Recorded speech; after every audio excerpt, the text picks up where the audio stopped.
YouTube family? Welcome back, or welcome to Recruiting Board. I'm Alex DeGroat, where I cover and promote football around New England. Take this time, like, share, and of course, subscribe to the best family here on YouTube. Especially because I'm only 3,000 subscribers away from passing Boston College. Let's do that. Like the video and comment somebody I should interview next. It helps with the algorithm. I used to say to people I was like a finalist for a bunch of different things, but I was like always the bridesmaid. So, I was probably a finalist for 4 or 5 different head jobs that didn't work out, 1 or 2 offensive coordinator jobs that didn't work out. But we wanted to stay in the Northeast. We wanted a school that sort of fit us, and that would give me the chance to sort of do what I believed in. The Y treated us really well, so we're status quo until the right thing worked out. Those people probably regret not hiring you, but you end up finding your opportunity. St. Thomas More. How does that come about? When I was coaching at Amherst College my second time there, I had been offered a couple jobs from St. Thomas More to do different things at the school and be an assistant coach. The timing didn't work. The exact job on campus wasn't the right fit. The head of school was Jamie Hanrahan. I always said to him, I said, if the head job opens up at some point, let me know. I may be interested. I felt like even though I hadn't been a head coach, there were things that I wanted to do in a way where to be able to take the leap and move again, I had an idea of sort of the terms that I wanted to be on. What was the tradition or the culture of the program when you inherited it? I didn't even know they were a school at that time. Yeah, so they had been in tough times for a little bit. Yeah, the 5 years prior, they were combined 5-34. So, and then the year before I got there, they only had about 17 or 18 kids in the program, and we only had 3 kids returning. So I got off the job the first week of February that year, and Mr. Hanrahan said, your contract's going to be until the end of August. If we don't have enough kids, if you can't bring enough kids for the football team, can't have football, we don't need to be the football coach. So we were fortunate enough, we brought in 25 or 27 new kids, along with the 3 kids who came back, and we had a pretty strong year. So we went 6-3, which was pretty good. The following year we went 6-3 again. It was the best consecutive seasons they had in a little bit over a decade. There's a lot to it, starting from scratch. There's a lot of moving pieces to it. Kids were resilient. They did a good job. We were fortunate where there we had some really, really good football players. And Tyler Rudolph was a high school All-American, went to Penn State, and then he transferred to UMass when I got there, and he's been all independent there. Trey Williams, another high school All-American who's still at Clemson. And then we had some other kids who went on to play at Florida or UCLA, Virginia Tech, a bunch of others. So we're fortunate to have some really good kids. Those 2 years at St. Thomas More was great. Helped me figure out a little bit more about myself as a coach and sort of what I was about. And it's very different being fully responsible for everyone for the first time. You sort of get to figure out a little bit more about yourself and sort of the way you want to do things, because sometimes you have this idea in your head,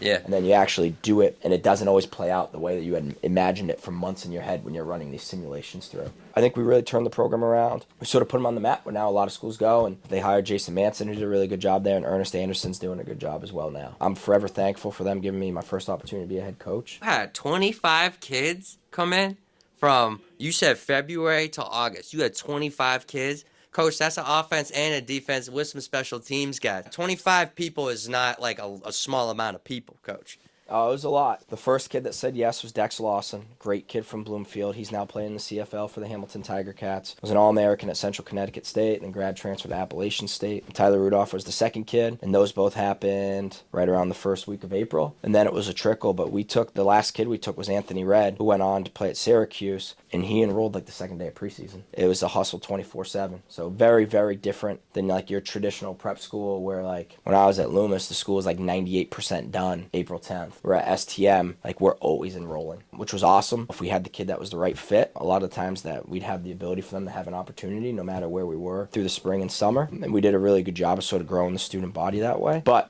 always a hustle there. And you learn a lot from that. The way you deal with people and, the way you connect with people and everything like that as well. And a player that didn't mention earlier, but I want to ask about him because it goes into a question I have, was Jeffrey Umba. Is that how you say his name? Yeah, Jeffrey Umba, yeah. So, Coach, how'd you get him? He was from dang France. Yeah, so him and Wilfred Penny. So Jeffrey is now at Purdue. Wilfred Penny is now at Virginia Tech. They're both from France. They were both supposed to go to St. Francis in Maryland with Coach Poggi. And they got there. St. Francis couldn't get them the visas they needed to stay in the U.S. We were playing them that year, and one of their coaches had reached out and was like, hey, does your school do international visas, this and that? They joined like week 3 of the season, and they end up coming over. Both really good kids. Both still need a lot of work in speaking English, at least from like a academic structure standpoint, but made humongous strides during their time at STM. Humongous humans. humongous humans, but really good kids. So Jeffrey was with us for 1 year. It's really hard to take the SATs when like English isn't your first language. He had a little bit of difficulty getting the score he needed and ended up going to Independence. Right. And was the number one JUCO player in the country and was an All-American there. Signed with Auburn. Then it didn't work out the way he had hoped, and now he's at Purdue. Really good kid. Wilfred, he was with me my second year. Did a really good job. He was there for 1 more year under Jason Manson, and he played both defensive end and tight end. He was like an elite high school football player. Great pass rusher, played the run game well, blocked really well, caught the ball well. And he got a couple different offers, and then at the end, he was fortunate enough to get Virginia Tech. He's blossoming there right now. That's just wild to me, because even if he had to go JUCO, it's still that was an opportunity for him to come and change his life coach. Yeah, it was great. He had all these options coming out of high school, and then, his path, I would say, was atypical, but put his head down, worked hard, did everything he was supposed to do, was fortunate enough where he had a bunch of opportunities out of Independence, and, I think now he's at a school where he can thrive at Purdue. You were only there for 2 years, and you had 4 guys sign Power 5. You're only there for 2 years. I don't know if I'm missing more. There's probably other guys, at the FCS level. Does that happen only in 2 years? Yeah, I think we're fortunate enough where we played, like, really good teams in the country. So we played Choate both years. LJ does a great job. We played Cheshire Academy both years. Dave Dykeman did an unbelievable job while he was there. We played St. Francis 1 year. We played Suffield Academy the first year. We played Worcester Academy both years. So our kids were constantly getting challenged. And I think that's, like, super, super important, where, like, every week's not a cupcake. I like to think that kids rise to the highest level of expectations that they're given. So when you keep challenging them, you got a better chance of getting the best out of them on a consistent basis. So we were fortunate enough we played all these great teams. And then we were fortunate enough where, like, some really good football players chose to come to St. Thomas More. When you have a group of really good kids and they get to practice against each other every single day, like, that only helps as well. So, I say to our kids, like, here, we expect we'll have one of the best offensive lines in the whole Northeast. So, like, the best position to play here is defensive line, because every single day you're going to practice against those guys. And, like, the best way to get better is to practice against some of the best. So, at STM, we were super fortunate where my 2 years there, we had offensive linemen. We had 2 go to Wagner. We had 1 go to Syracuse, 1 go to Merrimack, and a bunch of other places. And on the other side of the ball, Trey Williams going to Clemson, Jeffrey Umba, who's at Purdue. Kenny Messidor had 1 more year after I left. He was there my second year. He went to UCLA. Lamar Goods went to Florida. Like, those kids practicing against each other are only going to get better. And that's, like, the most important thing, is on a daily basis trying to find some consistent way to create competition. The goal is to play so fast and so competitive Tuesday, Wednesday, Thursday, that when we play on Friday or when we play on Saturday, like, the game slows down because we're used to playing at this speed all the time. And I'm hoping that's what will really get us this fall here at Tabor. And when you're talking to these college coaches at the time, you're not in the game for 3 years, but then all of a sudden you have these guys.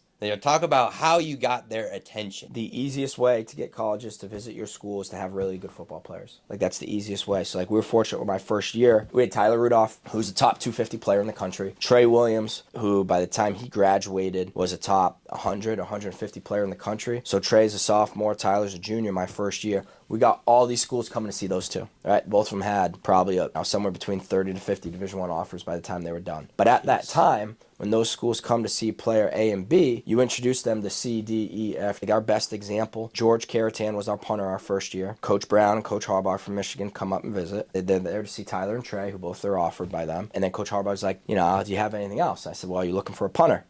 He goes, not fully sure. Text the special teams coordinator. He said, yes, we are. I bring in our punter, who was a post-grad, George Caratan, who was really good. He met him quick. He sent his film, special teams coordinator, called him back 5 minutes later. We had scheduled an official visit for the following week. 2 weeks later, he's committed to Michigan. They had no idea who he was before they visited our school. But because we had Trey and Tyler there, it brings all these other schools to introduce all these other players to. That's just a unique experience. And, now I'm fortunate where we've sent kids to a bunch of schools, and not all of them, but a lot of them have had really positive experiences at those places and done a good job, where it creates this relationship with these college coaches. There's, like, this level of trust. And I never guarantee any kid, if they come here, that they're going to be a scholarship Division I kid or anything. But we're fortunate where when I reach out to a school and say, I think this kid's a good fit, doesn't mean they take them, but it means they truly take their time to evaluate them. And that's the most important thing, is these kids just getting their foot in the door.